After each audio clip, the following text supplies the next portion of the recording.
Gamercast Network.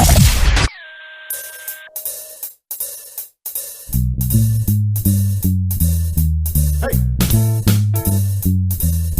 All right.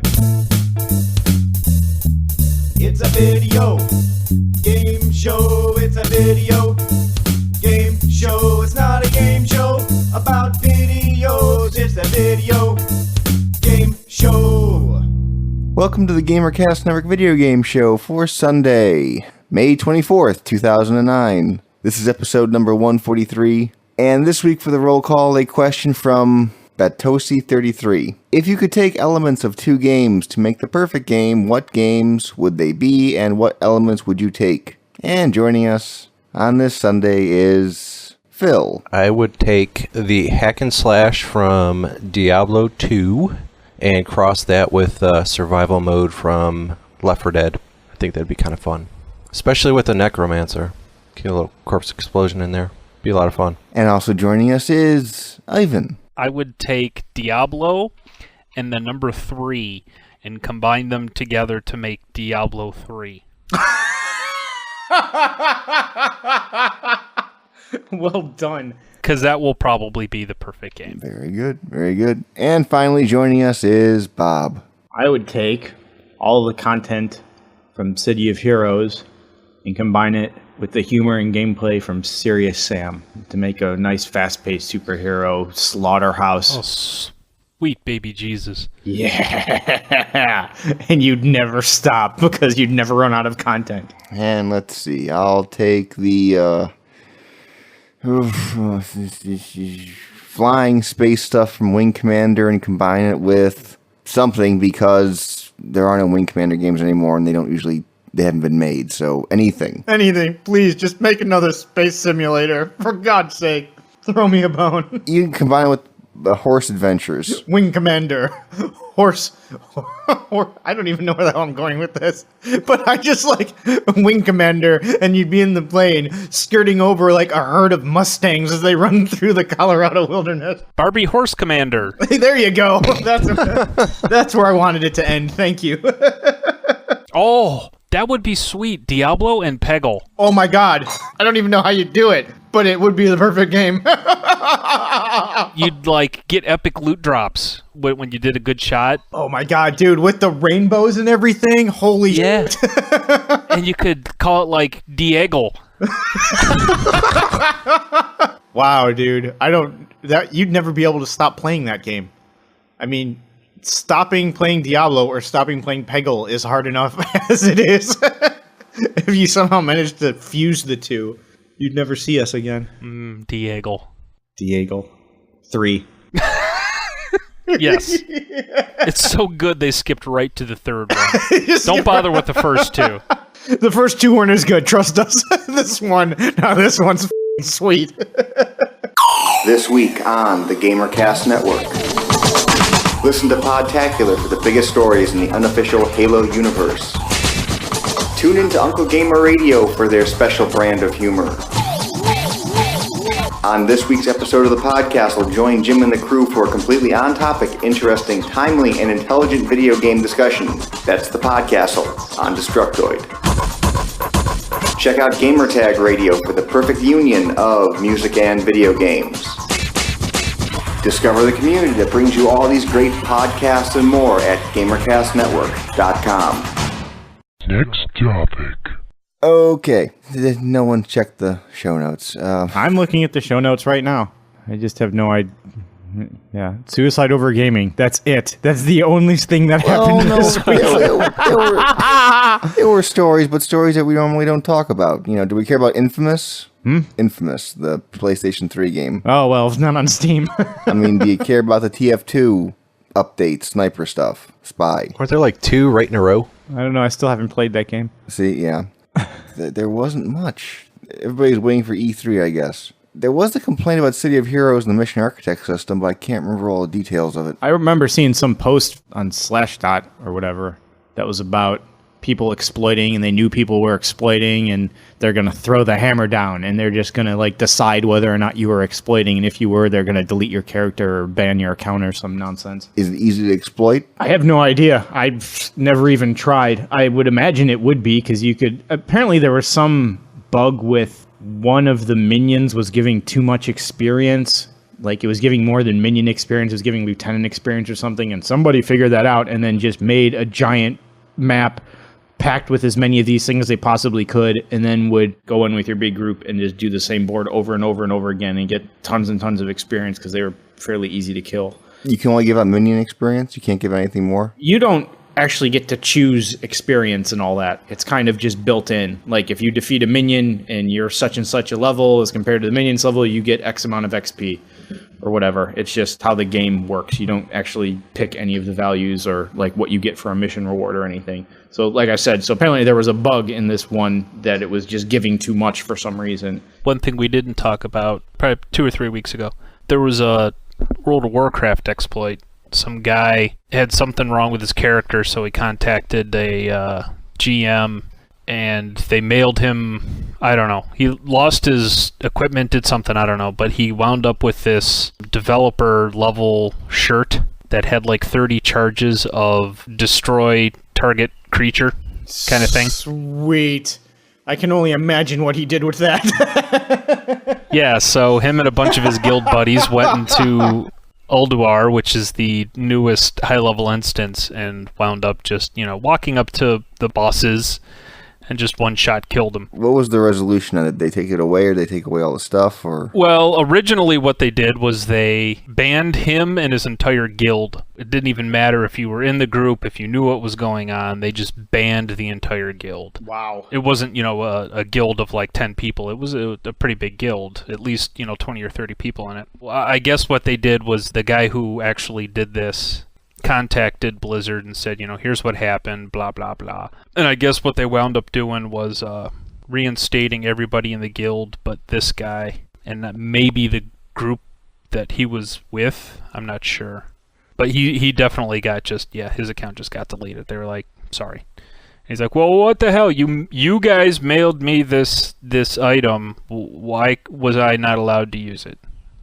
So he didn't kind of understand the concept of don't do stuff like that. He was getting like world firsts and kills and stuff like that. Wow. Dude, if you have something like that, kids, here's the lesson to be learned here. If you find an exploit in the game, don't tell anyone. Don't let anyone see you use it. Keep it to yourself. Just show up one day decked out in world first gear and don't tell anyone how you got it. And just pay them no mind and just pretend like you're the leadest mother on the planet. Do not tell anyone, and you won't get in trouble. And that's actually how it happened. One guy got it in the mail, and I think he's like, oh my god, dude, look at what I got. And some other guy in his guild took it and used it. But the problem is they got like at least server first kills, if not world first kills. And so even then you're gonna get caught. They screwed up everything for everyone. Yeah. Even if you kept it to yourself, didn't tell anyone, went into an instance by yourself and just started killing things. No, see, that's the problem right there. You don't use it all at once. You just use it slowly. Or just join a group that was actually trying to do the quest. Kind of follow along, go through the motions and everything, and right when everybody's about to die, use your shirt, but don't tell anybody. It'll just say, so-and-so killed, blah, blah, blah. And you'll be like, yes, I am awesome. Yeah, but how do you hide trying to kill something that's got 2 million hit points? Like I said, go through the motions, get it kind of beat up. I'm sure if you get a big enough group, you'll get kind of close. But you'll just go in with the full knowledge that if we go to do this, we're going to win, and just don't tell anybody that. Well, and the other problem is maybe don't go for boss mobs that have never been killed in the game before, because someone's going to look into how you did that. If they would have used it in an instance dungeon that had been cleared several times by lots of people, they probably never would have been caught. But yeah, got greedy, man. You got greedy. Yeah, they got greedy. That's what you get. You couldn't take the $10 million and go home. You wanted the 50. And now you're Burning Man off and you're in prison. I'm just saying, it happens. Yeah. If you had just taken the 10 and moved to China, or Hong Kong, let's say, you could have lived well for the rest of your life. Next topic. There really is nothing else. So let's do mail. Mailbag. Mailbag! Go. Mailbag, fool! Don't blame us, audience. Blame weak news. Blame E3 for stealing all of the stories until E3. I think someone here does not understand the WoW Authenticator. This is from B. Cannon. Long-time listener to the show. Great work. Keep up the good work. I recently decided to get back into WoW and noticed I had to get an authenticator to log in and reactivate my account. What are your thoughts on this subject and DRM in general, as I assume that this is what the authenticator is for? First of all, that can't possibly be true, that he was required to have an authenticator. And two, it has really nothing to do with DRM. All the authenticator does, it's a little device that spits out like a 6-digit number, and when you go to log into Warcraft, you put in your username, your password, and then whatever number shows up on this thing. And all it is a security measure so that people can't hack your account with key loggers or anything like that, because it's every time you log in, you have to type in a new number. Yeah, it's kind of synced up over a world clock, so it knows what number you should have. And only your authenticator is for you. Yes, and that's all the authenticator does, and Blizzard does not require it at all, so there's no reason why they would require it to reactivate an account. And two, like I said, it has nothing to do with DRM. It's just an additional security feature. Doesn't it cost money? It costs money if you get the little key fob that you can buy from Blizzard. What does FOB stand for? Facilitation over broadband. I have no idea. That wasn't bad, though. Because I have a fob that lets me open the security gates here. And they're like, here's your fob. When I never heard the word before, but I pretended like I did. I was like, oh, good, because I need this fob to... it'll let you into the garage. Right, let me in the garage. Yeah, you have to be a dumbass not to know what this fob was for. Actually, the word fob may be linked to the Low German dialect for the word Fuppe, F-U-P-P-E, meaning pocket. However, the real origin is unknown. At least that's what Wikipedia tells me. Anyway, you can either buy one from Blizzard. If you have an iPhone, you can download a iTunes app that does the exact same thing for free. And I suppose if you've ever gotten your account hacked, you'd probably want to do something like that. The problem I have, because I downloaded the app, but I never initialized it and used it because it would be annoying, because you type in your username, you type in your password, and then you have to type in a number. And that's like 7 extra keystrokes before you can play World of Warcraft. Next topic. Does anyone here really care about E3? No. Yeah, I'll be interested in anything cool that comes out of E3. Actually, you know what? Honestly, and this isn't just World of Warcraft, I'm more interested in Blizzcon, which is shortly after, I think, E3. They're going to have a whole crap ton of StarCraft stuff, I'm sure, since that's due to come out soon. And whole crap of Diablo 3 stuff. Yeah, hopefully they'll have lots of Diablo 3 stuff. And there is rumors that they will announce the next World of Warcraft expansion. They're planning on doing like 2-year intervals on expansions, which means... In movie. Yeah, I know. Except it makes 10 times as much money. I wonder how long World of Warcraft will be around. As many people as there are who, what they call theory craft about, equipment and enchantments and gems, there are people who debate the longevity of World of Warcraft based on what other games are coming out. How can they expand their audience beyond what they've already have now? Because the theory now is that they've pretty much peaked. 12 million people is a lot of people to be playing a game. Jesus Christ, yes. It's a lot of people for anything. But one, how do you keep that many people? And two, how do you get new people? And the theory is that you're not going to get a whole lot of new people. Anyone with a remote bit of interest in playing has probably at least tried it enough to say yes or no. It's going to be around as long as MMOs are around, and something drastic has to happen. MMOs have been around for a while, but as quickly as they became popular, it's going to take something to make them unpopular. There was an interesting article on Slashdot about that, how they were saying, if you're going to make an MMO, pretty much take everything that all the MMOs have figured out so far and throw it away. Because the only thing that's going to make a dent in, World of Warcraft and all the other established ones out there, because a lot of people who played World of Warcraft weren't aware that there are other games that play that way, that the entire, this vast amount of MMOs already existed before this game came into being, and all it did was kind of polish it and tweak everything. And so if you're going to make an MMO, you really need to, change it up. Throw out the 5 basic classes of your tank, your mage ranged guy, your stealth thief guy, and just take all of that and just throw it away. Well, the thing that World of Warcraft does well is they'll push an expansion, they'll give you enough content to keep you going for 6 months,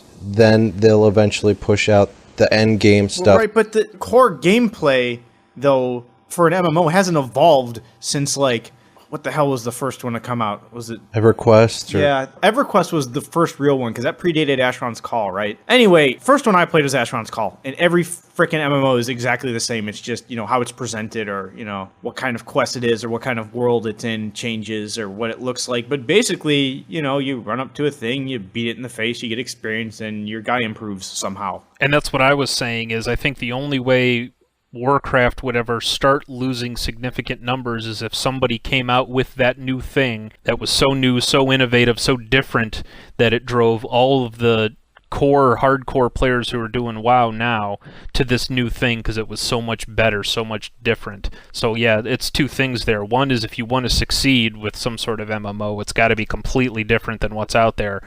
And two, that's the only way you're going to get current MMO players to move, including Warcraft. And the only way Warcraft, I think, is ever going to go out of business if it just starts like Star Wars Galaxies, which stayed around until they annoyed and pissed off and changed enough things that people just said, all right, I've had enough, I'm going to go try something new. I think all these new properties that come out, and I'm thinking of Champions in particular, every time you see a new MMO or something that's trying to really break into the market, they always approach it in terms of fixing what was wrong with previous MMOs, but now this one's better because the gameplay is faster, or our classes do this, and blah, blah, blah, blah, blah. But nothing has actually really changed. They just keep focusing on improving this already existing game style. The Star Wars Galaxies thing, that was their thing to f*** up. Because that could have easily been the WoW killer. As much appeal as the Star Wars universe has, I mean, everybody and their brother knows about Star Wars. I mean, I don't even like it that much, and I would consider myself pretty familiar with it. So I figured if there was going to be a multiplayer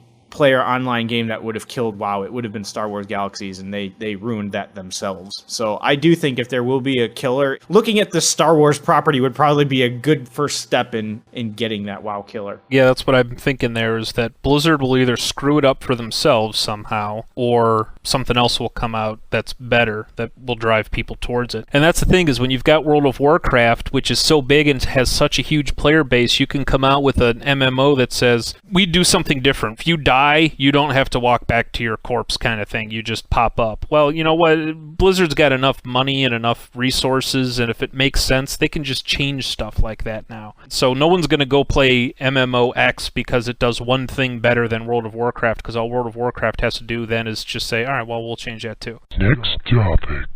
I really want to see somebody make a fully classless MMO. I think that would do it. The problem with not having diversity is that everyone winds up being the same. So if you had a Star Wars game where it was called like Star Wars Stormtroopers, and the only class was Stormtrooper, well, now it's just a matter of who's got the better gear. Well, no. I mean, here's a big sack of 150 skills. Make your guy, and you just literally do whatever the hell you want. I want fully classless design. I want City of Heroes costume maker, except for your skills. So technically there would be classes, you're just not forced into one. Yeah, that's what I meant. See, the trick with that is would be insanely difficult for the devs to balance. It would be a nightmare. I mean, you see how many rewrites they have to do with, Warcraft, you don't have that much of a choice. You pretty much pick just what route you're going, and that's it. You're only varying between other people of your class by 2 or 3 skills, maybe. That's why I'm kind of upset about the whole Champions thing, because that's what I wanted that game to be, because the basic mechanics of the role-playing game is set up so it's all point-based and everything's balanced automatically. So that's what I wanted. It's like, here's your list of powers, make your guy, and just spend your points, because as long as you spend X amount of points, it's going to be balanced. So to sum up, you're pretty much saying that most MMOs these days really aren't truly as RPG as you want it to be. Yeah. And I think Bob hit the nail on the head as to why, is that would be close to impossible to balance if you just let people have complete full range over all of the skills. And yeah, maybe the points would help, but if you take some guy and just dump all of the best skills, yeah, the points, and I haven't played enough Champions to know. When you're talking an actual role-playing game, though, you're not interactive. I mean, there's some math involved, but there's also like rolling, some luck involved, you know what I mean? How do you translate that into a video game where you wouldn't have overpoweredness? Well, maybe that's the whole thing. It's pretty much an unsolvable problem, is to get a balanced game. That's kind of something that's almost but not quite proved itself, because in the history of all MMOs, none have ever been balanced. They constantly have to be tweaked. All the powers are constantly being rebalanced. I mean, if any game should have been rebalanced by now, it should have been Warcraft, because they had the money and the time to do it. So why don't we just go in the other direction and not care if it's balanced or not? Set your game up so either it doesn't matter if somebody's horribly overpowered, or you just don't care. You need to make a game that would accept both kinds of players. The guys like us who really don't give a shit and just play because, I want to make this kind of guy, and if he's not the most powerful thing in the universe, whatever, I have fun playing him and his skills are fun. But also accommodates the technician who goes in and just tries to find like the most efficient algorithm to make his guy's DPS the highest, and just let them exist together and not have it matter. Why does the balance matter? The balance matters for one of two reasons. One is, if one guy is horribly overbalanced, he's just going to gain experience a lot faster, and he'll have a whole bunch more skills. And the only reason that counts as unbalanced is because the other guy who doesn't do that is me looking and be like, we played the same amount of time and now he's 30 levels higher than me. What the hell's going on? The other reason that makes a difference is if you allow these people to fight each other, then the horribly overbalanced cheaty guy is going to win every single time. Either you need to not care about that situation, or make it so whatever you're spending your experience points on doesn't really, I don't want to say doesn't make a difference, but doesn't affect your character in a way that makes it unfun to play. Like Crimson Land, where you leveled up every single time you played, but it didn't necessarily make your guy tougher. It just made him more convenient. Like your reload time would go down, or it wouldn't necessarily increase your damage. It would just like increase the rate at which your targeting reticle got smaller, faster, or something like that. It's like a guy with a movement power as opposed to the guy not having movement power, but then they fight each other. I mean, but it doesn't make a difference, who's got the awesome movement power or not, because you need to be right next to each other in order to fight anyway. That would kind of be the holy grail, wouldn't it? A guy who just started playing could play on the same board with a guy who's like, maxed out his level in the game, and both players could contribute and feel useful, but the level 51 just kind of looks cooler, maybe feels more fun to play, but isn't completely overpowering his guy. You got to reward the effort of playing the game without completely alienating him from lobies. Right. So two guys can both contribute fighting the big dragon, and then when the big dragon's done, the low-level guy has to walk back to town, where the high-level guy takes off into the air and flies and is there in a second and a half. Yeah, it's like that's the kind of aspect of the character that needs to evolve as you play. And then like the actual fighting might default back to, this is just an example, this might not be the best thing, but might default back to just like an Unreal Tournament style, where it's more just your actual skill of playing the game is more important than what level you are. Or at least plays a much larger factor, other than how most MMOs are now, where it's like, select the guy, press attack button, wait till next attack, blah, blah, blah. I mean, they all play like that, which has always been my biggest complaint about them, regardless of how fun the role-playing aspect is. Next topic. Since I'm talking, I'm going to keep talking. One thing that I think could really help these games is actually someone made an actual role-playing game rather than just a fantasy combat game, which is mostly what these things are right now, where you can actually interact with people in the game and have a conversation, and that makes a difference, and then you do some quest and the world as a whole evolves because of your actions, rather than just you complete the quest, here's your experience, and then you go back to them again and it's like they'd never even met you before, or just this quest is unavailable, blah blah blah. A lot like Mass Effect, where you have choices to what you do, and those choices determine how the game unfolds. So when you get a quest that says go save 15 orphans, and you go over to those 15 orphans and you kill them all, and you come back and they say, well, you didn't save them, you killed them all, you bastard, now we're going to call the guards. Yeah. Some more long-lasting consequences to your action that affect your character and affect the actual world, like the world that everybody sees. Like they come back to some spot and they'll like, what happened here? And the peasant replies to them, oh, well, Meatface and his band of marauders came over here and burned down the village, and now we won't have any crops for this winter. I wish somebody would take care of those guys, or, something like that. It'd have to be this really high-end AI or persistent world kind of altering real and and when you hit level 50, you were like renowned and people had heard of you, and the actions you take are like those of like a 4-star general. Like wars are won and lost based on your decisions and stuff, and if you lose and something goes wrong, you're really gonna pay for it. Well, you'd pretty much would need a 24/7 DM or GM that would be involved in the game, other than doing bug fixes and stuff. I don't know that you would. We're getting closer to that point. World of Warcraft is now doing heavily in this thing they call phasing, which is different parts of the world appear different to different people. And I know I explained that horribly, but if Bob and I both go into the same world and he completes 10 quests and I've never done any, and then we both meet up in this area, I can't see him and I see all this other stuff because I've done this quests that unlocked all these other things. And so you could do it that way. You could come into this town, and I've burned this town down, and I killed all the orphans, and I slaughtered all the cattle. And so when I come into this town, the people who are left run away from me because they're afraid. But when Bob comes in, he saved all the orphans, and he built new town. And bought them puppies. Yeah, bought them puppies and built up some buildings. And when they come in, all these people rush up to him, and they give him gold, and they give him pigs and stuff. And we could come in at the same time, and that would be different for both of us. I want it one step further, where, a quest needs to be done, and whoever does it does the quest. And I don't know how the hell you would handle something like that with 12 million people playing your game. It would almost have to be like a kind of like Mountain Blade or something like this, where the quests and the humans are kind of generated on the fly. And it's like there's an actual populace that you can interact with, and stuff kind of updates and changes on its own. Kind of like, what's that game Heather always plays? Animal Crossings? Animal Crossing. Even if no one plays, the game evolves because like the population of the game like does stuff. Ivan will come in one day, complete a quest, burn down the town, and they'll all hate him. But then like when everybody leaves and like, in the interim, if it'll be like 3 or 4 days or weeks before anybody comes back, the people will take the initiative to like say, okay, well, time to rebuild the barn and try to plant our crops again and see if we can get anything for the winter or something like that. I think the only way around that would be to do like randomly generated quests. So like every X amount of days. So they have like certain quest chains that are created, and say, like you said, someone goes and burns down the farm. There's like a PvP match or some sort that's consequence to that.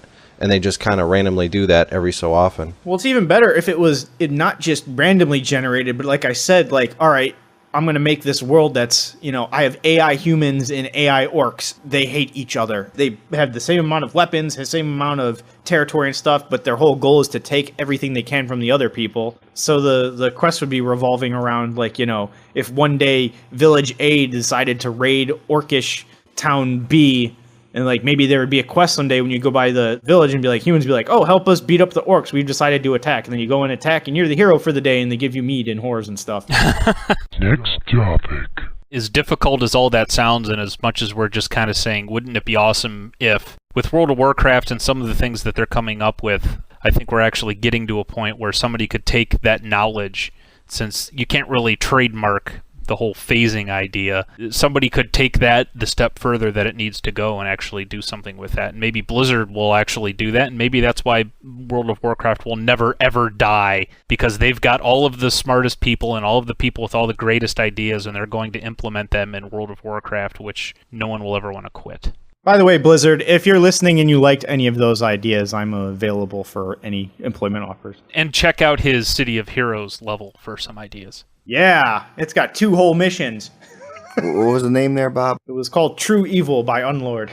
I actually always thought that would be a cool job, and I know Blizzard has hired these people in the past, would be like quest development guy. They don't have to necessarily know coding. But I do. I mean, if anybody from Blizzard's listening. Yeah, or graphics. Yeah, I know a lot about that, okay. too. Yeah, good. But your job is to develop quest chains and make them fun. That would actually be kind of cool. Or hell, Paragon Studios, I'm also available. Next topic. Okay, And before the outro, we have a contest for 2 months of subscription to WoW, donated by our fine friend Naruto on the forums. To win, all you have to do is call up the voicemail, or call over Skype, or send the mailbag, your best rendition of an 8-bit tune. You personally, not you creating it digitally. No, don't. You have to use your own voice. No other instruments except your own voice. What is that? That a cappella when you do that? Yes. Yes, you must do it a cappella. For reference, listen to, what was it, the last show where we did that on a couple of songs? Yes, for reference, the intro roll call question from episode number 142. So go have fun. Sing your heart out for World of Warcraft.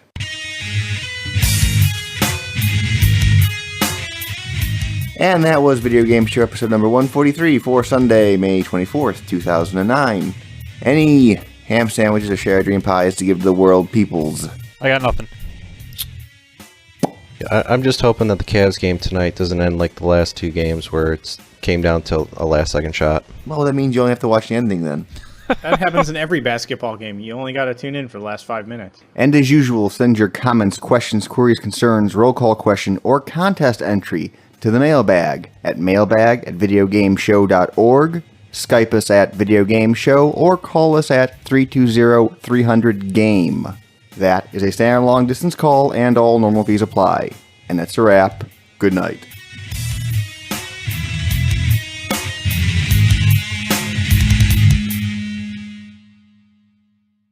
Yeah, it was like, if you could choose two elements of two games to make the perfect game, what would they be?